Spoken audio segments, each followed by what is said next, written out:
Hey guys, it's Michelle with Cashel Creations. Welcome back to my channel. Welcome if you're new here. Today I wanted to do a quick video or recap or revisit really on DTF, which stands for Direct to Film Options. This is something that anyone really can use if they have a heat press, if they have access to a website that offers a DTF print transfer option, and then you just use whatever shirts you want to use. So back in May of 2024, I actually shared with you guys my first try at it. Actually, this was one of the shirts that I made, and I'm revisiting it because I didn't do it right. And so I played with it some more, and I believe I figured out my problem. So I wanted to share that with you guys in case you're thinking about it, or you've tried it and you figured it out for yourself, or you tried it and didn't figure it out. So I'm only going to be referring to where I purchased mine from, because I know there's a lot of companies out there that are now selling direct to film or DTF options, and they could all be somewhat different in their heat, temperature, in their process. So definitely follow whatever rules or guidelines are kind of telling you, their tips, their tricks. But I wanted to recap exactly what I did before and what went wrong.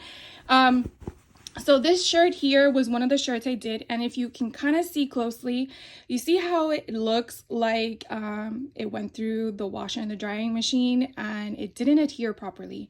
This is not what's supposed to happen.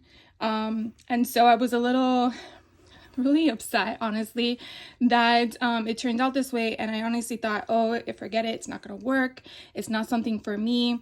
And then I wanted to give it another go.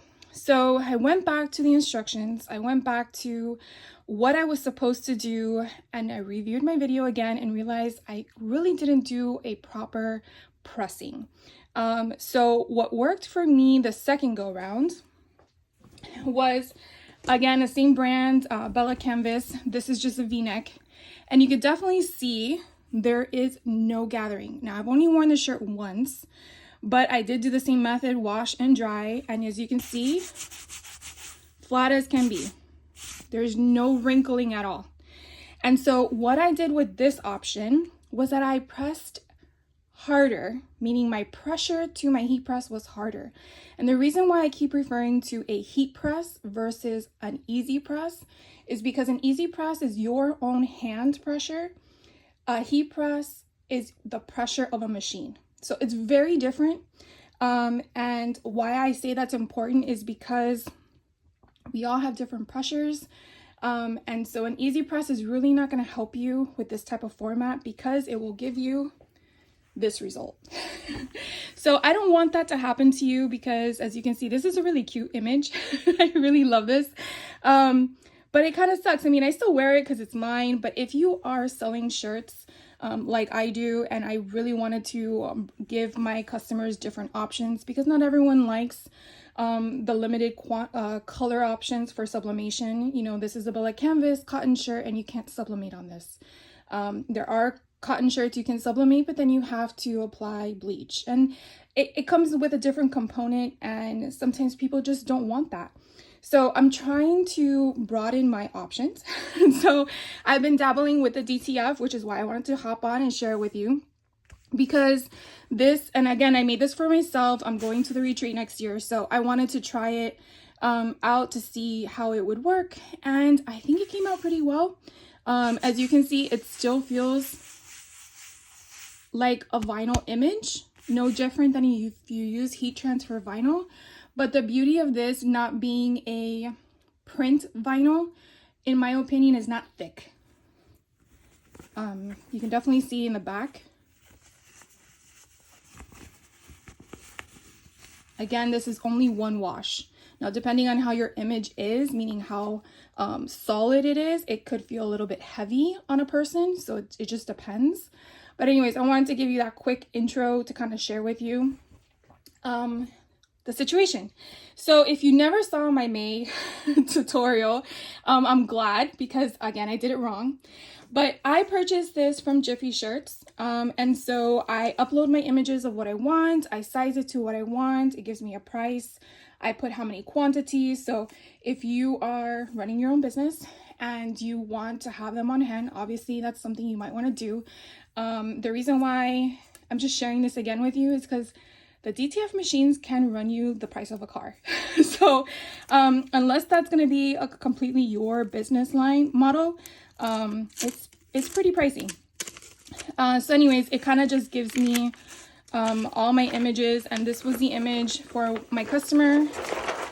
And so I obviously have 4 different shirt sizes, so I had to size them accordingly.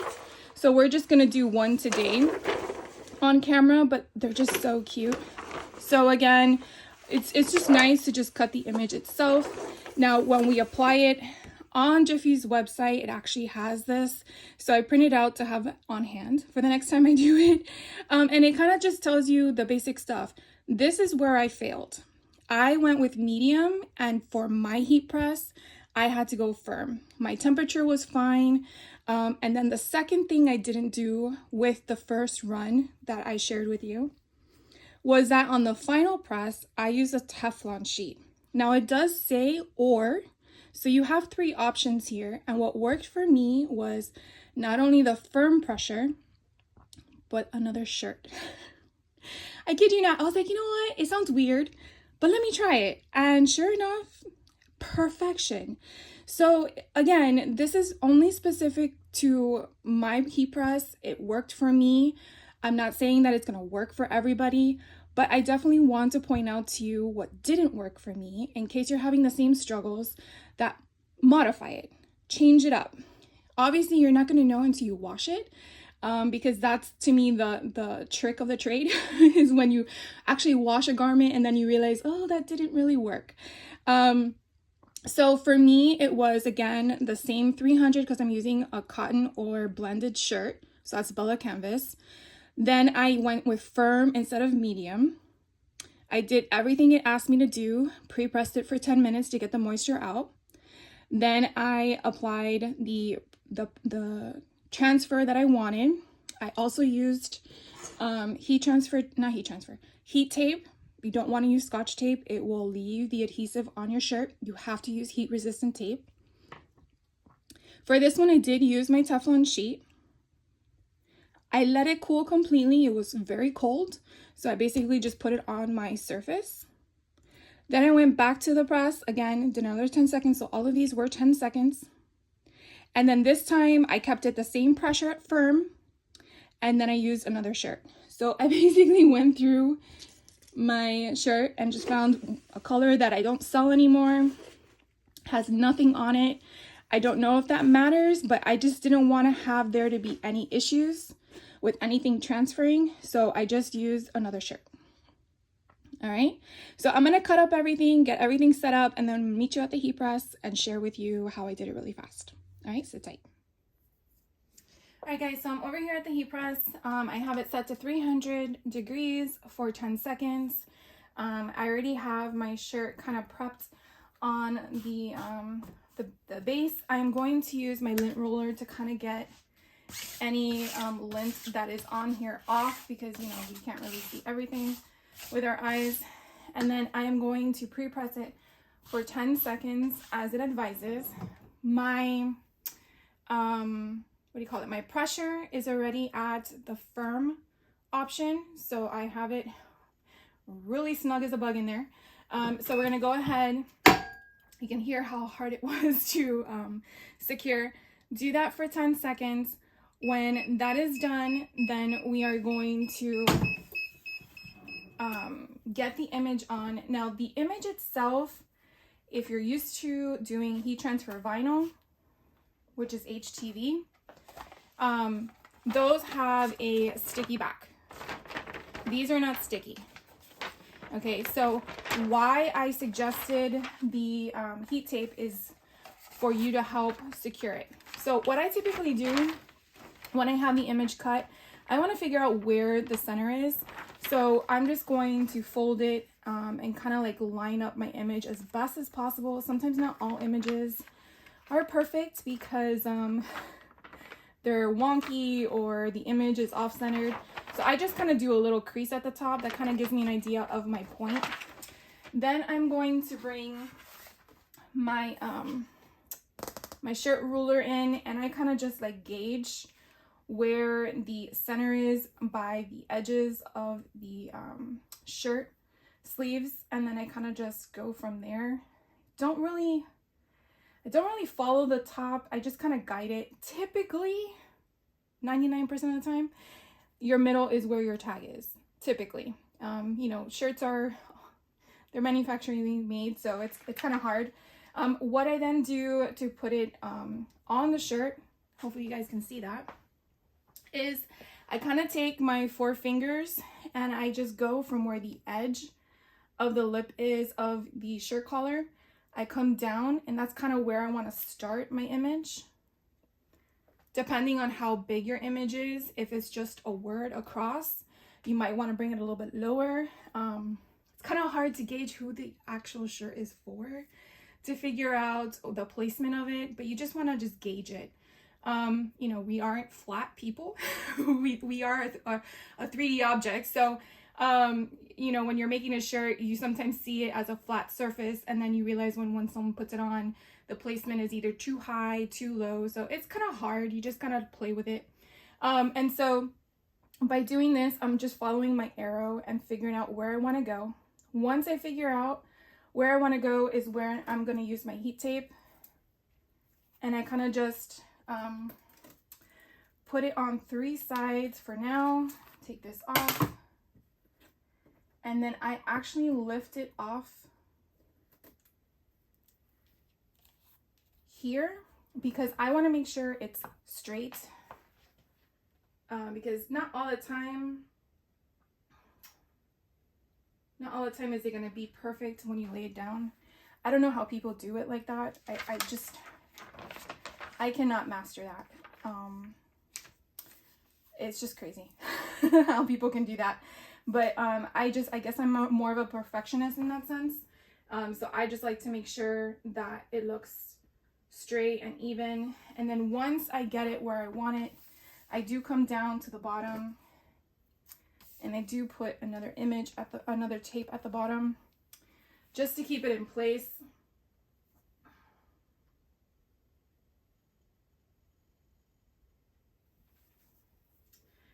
All right, I think I hate this is like the part I hate the most, because every time I move, I feel like I've moved it again, and it's still not off centered right. Once you put it down, that's it. So it's really important to take your time and making sure that it is placed where you want it to go.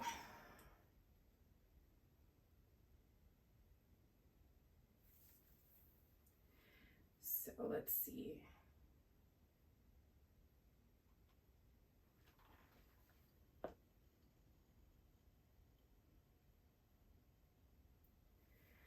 I really feel like that's good. I hope it is. So we are now going to, I gotta check one more time. This is the part that I hate.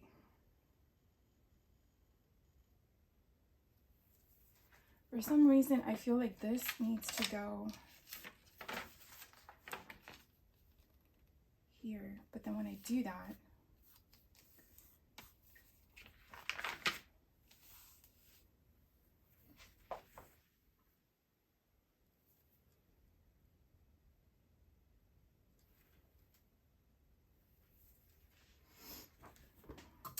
so sorry guys, because I want to make sure this gets right. I was actually fine where it was, and I moved it. Let's try this one more time.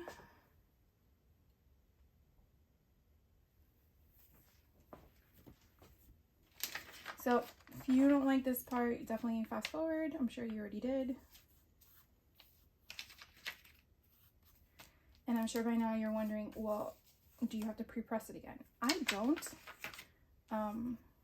But if you felt the need to,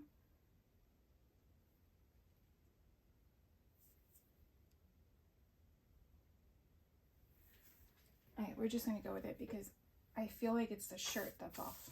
All right, so then the next step is going to be press transfer on with a Teflon sheet or unwaxed parchment paper for 10 seconds. So I have my Teflon sheet.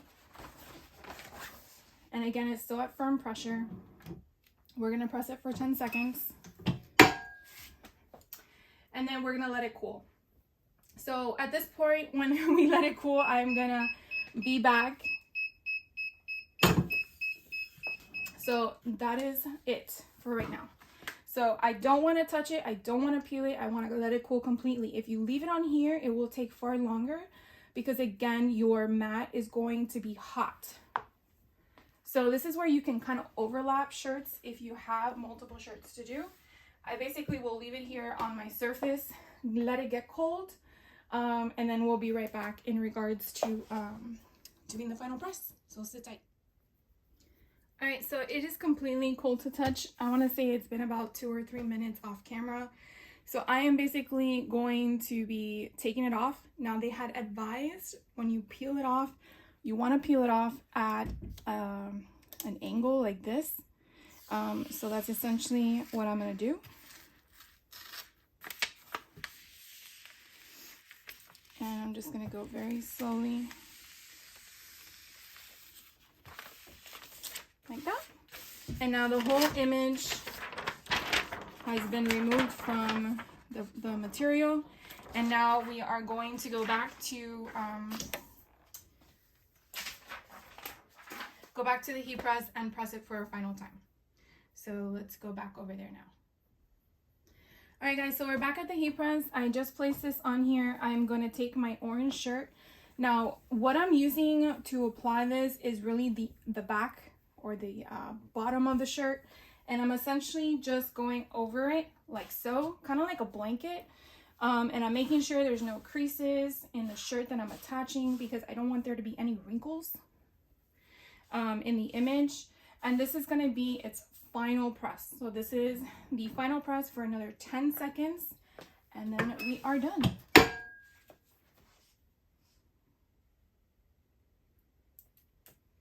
So you definitely want to do the full 10 seconds. And then you're going to take the orange off. That is going to be slightly hot. And now we are done. So I will take you back to the table for the final review. All right, guys, so we're back at the table. So here is what the shirt looks like close up. So this is the final product.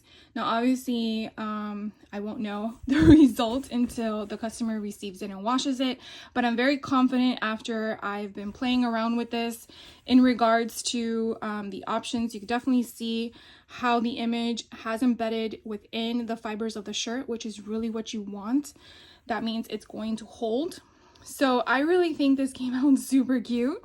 So definitely let me know if this is something you've been trying or you're thinking about getting into, and you know, stuff like that. I will put a link down below as to the company I'm using. Again, there's many different companies out there, so just shop around, check around, but definitely follow their instructions because every company can be different. So anyways, thank you guys for hanging out with me.